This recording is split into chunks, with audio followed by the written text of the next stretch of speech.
Thank you for watching A Georgetown Table. Today we're going to make one of the staples of the kitchen, a simple butter. And yes, you can make butter at home. It's incredibly simple, incredibly delicious. It is a two-stage process in which we culture the butter for 24 hours and then we churn it. And in this case we're going to churn it in one of my favorite kitchen appliances, my food processor. This will make about half a pound of butter, and it really is some of the most delicious stuff you'll ever taste. The ingredients we're using today are simply heavy whipping cream, a little bit of salt, and a little bit of plain yogurt that we use to culture the whipping cream for about 24 hours, which gives it a little bit of tang and a little bit of extra flavor. And then we use a Cuisinart to do the churning for us. That portion takes only a couple of minutes and makes a flavorful butter. We're using standard heavy whipping cream from our local Safeway. What we are trying to do is liberate the fat from the emulsion, which is the buttermilk in which the fat lies.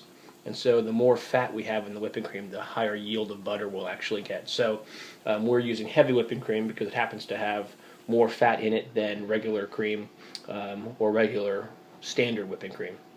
And then we also have some plain yogurt. This happens to be non-fat. It doesn't need to be non-fat. We're only looking for the yogurt for the cultures, the live cultures it has, which will help give the butter a little bit of extra flavor, a little bit of zing.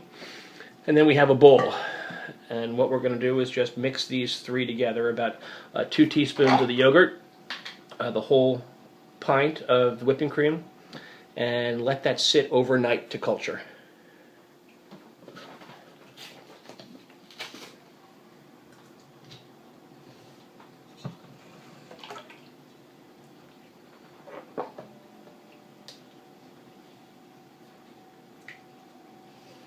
We'll mix that in.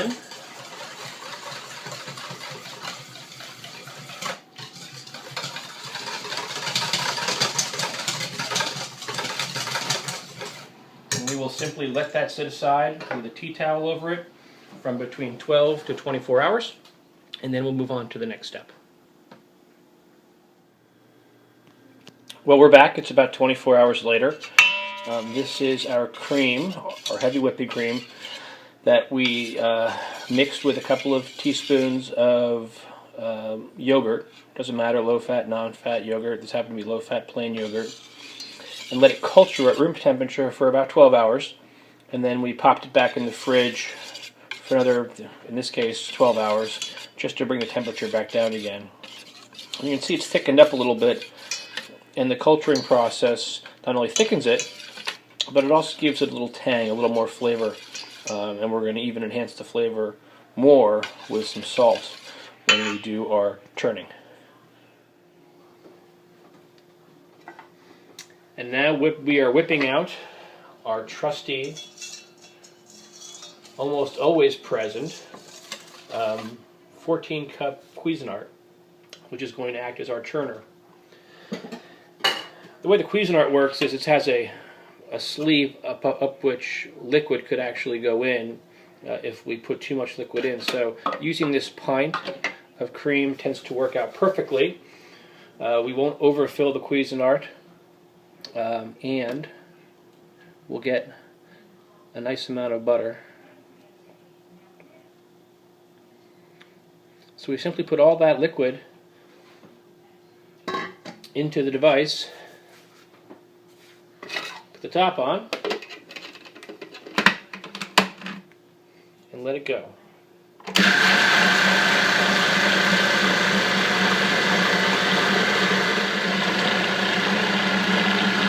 What we're going to get is a separation of the liquid in the cream, which is the buttermilk, and the butter itself, which is the fat globules that have been emulsified in the cream up until this point. The spinning action of the blade, stirring action of the blade, is actually breaking up those globules and combining them together, and then eventually they will also separate out from the moisture, and you can see how already the texture is changing. What we're going to start seeing here is a mass, which will be the butter, start to spin around the bowl, much like you would see a piece of dough.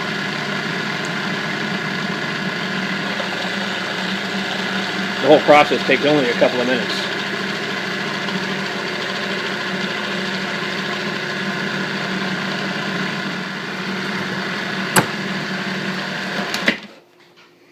At this point, before the butter is fully formed, we're going to add just about, call it half a teaspoon of kosher salt. And that will get incorporated into the butter. The culturing process, by the way, not only does it give the butter some extra flavor, it actually acts as a preservative, making the butter slightly more acidic, so it will last longer in your fridge. But this butter is so good it won't last very long anyway.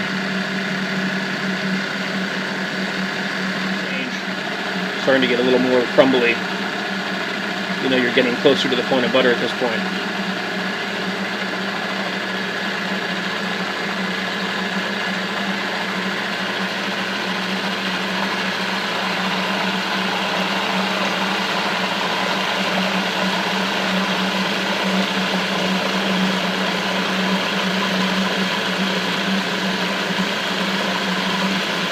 Now you see that ball starting to form, a ball which is actually a mass of butter starting to form in there.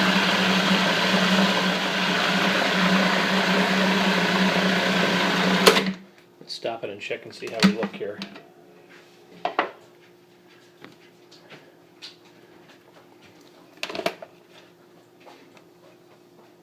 Not sure if you can see this, but that's butter right there.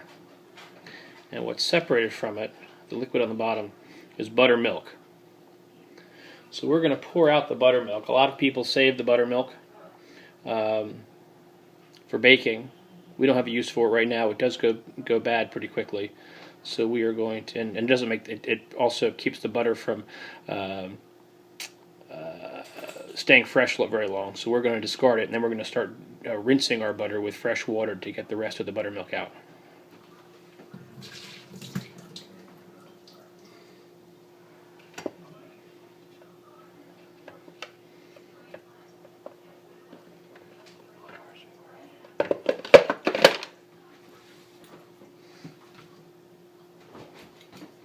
Into our Cuisinart, we're just going to add a little fresh water.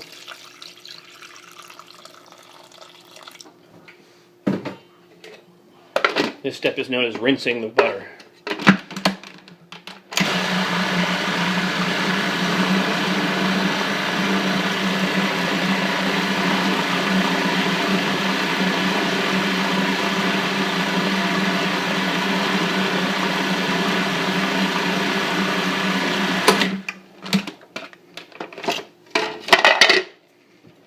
Pour that off. And we do that several times until the water runs clear.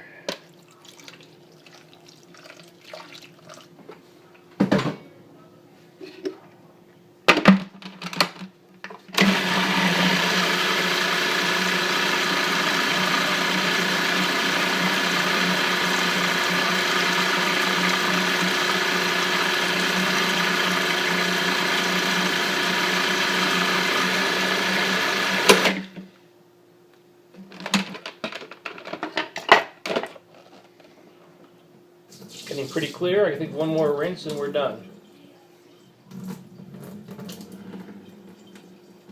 And what's left in this bowl is pure homemade butter. We're going to put this in a bowl to put it back in the fridge, but I do want to see how much butter we get out of what is essentially a pound of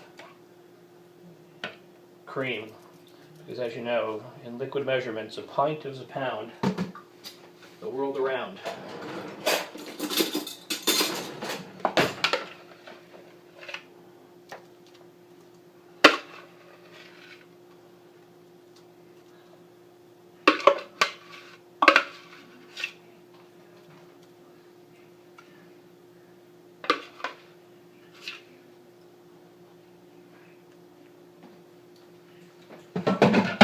So there you have it. We have just about almost 8 ounces of butter coming from a pound of heavy whipping cream. We'll cover this, we'll stick it in the fridge, and we'll use it on our bread tonight. I hope you enjoyed our video on how to make homemade butter quickly and easily, and I hope you go visit our blog at georgetowntable.blogspot.com.